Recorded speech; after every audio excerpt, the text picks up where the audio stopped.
First, we will see how the old managerial structure of UWA is analogous to an analog clock. This kind of clock has an intricate design and relies on many gears and moving parts working in unison, which represents the bureaucratic structure of UWA when it first started. An analog clock is powered by a moving pendulum, which represents the government funding that UWA used to rely on to function. UWA was then largely focused on research output, which we compare to the clock's main output, that is, displaying the time. UWA also had an extensive research staff at the core of its structure. The research staff form the gears of the clock. They are an analog clock's main components and are what causes the time to be able to be kept accurately. Just as all of a clock's gears must work together to keep the clock's accuracy, the research staff and all the faculties work together to produce meaningful contributions to their fields. The counterweight of the analog clock provided energy for the clock's mechanism. This can be compared to the students at UWA. UWA courses used to require TER scores of above 90, so that they had a consistently well-achieving group of students. Similarly, the counterweight of an analog clock had to be carefully calibrated and measured so that the clock could run consistently. The oscillators of the clock are directly attached to the counterweight and ensure that it moves in sync. These are the teachers and tutors that kept the students on track. The administrative staff at the old UWA are the minute and hour hands of the clock. They were responsible for making sure that the university continued to produce its main research output reliably. Similarly, the hands of the clock are responsible for its main output, which is displaying the time. The main problem of an analog clock is that it requires perpetual motion to keep working properly and to keep the clock's maintenance low.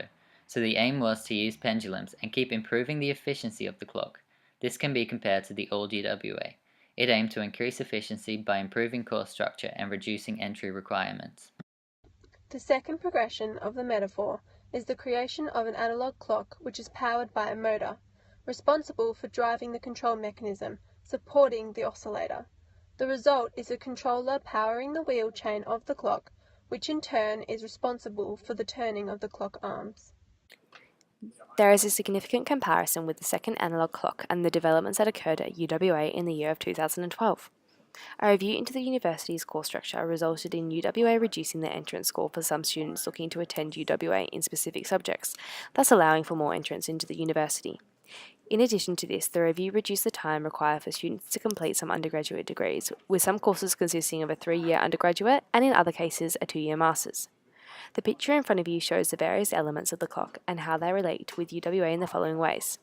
The electric motor is representative of the faculty and facilities of the university, allowing it to be more efficient. The arms of the clock represent the outcomes of the university, in this case, graduating students successfully completing their studies.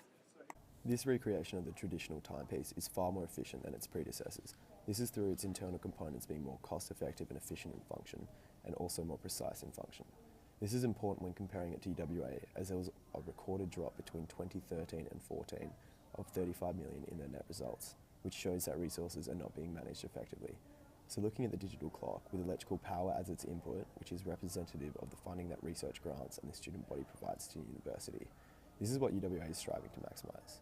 Moving inside the clock, it can be seen that there are no moving parts. The small electrical components are a complete change from the use of mechanical parts to measure and then display time. These internal parts are representative of the staff at the university that make it function, and it also displays restructuring of the university's operations. This change is a move to lean up and restructure the current regime, with the electrical parts being more interconnected with wires, fewer components being required, and the components being far more efficient at their tasks. Being largely placed on a singular chipboard is also to show that the structure needs to become less tall and bureaucratic to a flatter structure. The digital clock's output is a time in digital numerical form rather than the analog format, which is represented through dials and a face. This enables clear representation of the time and also a more precise display, as the time can be presented in milliseconds or smaller. This is representative of how UWA needs to continue to develop the quality of its research and graduates as its major outputs, achieved by restructuring and leaning of its operations. The digital clock shows how UWA's machine requires a combination of development and recreation to become a more efficient organisation. This focuses on the internal components of the digital clock, representing the structure of the university, and its staff striving to become a more effective machine. The University of Western Australia has the potential to be an internationally leading university through adopting a centralised and streamlined operating process and directing resources to research and teaching. UWA can compete with the top universities in the world. The clock metaphor represents the university as a machine, with a change aiming at repairing breakdowns and enhancing output. This can be a lengthy process, but rewarding. This mechanical Metaphor shows what UWA can do to become a top educational institution.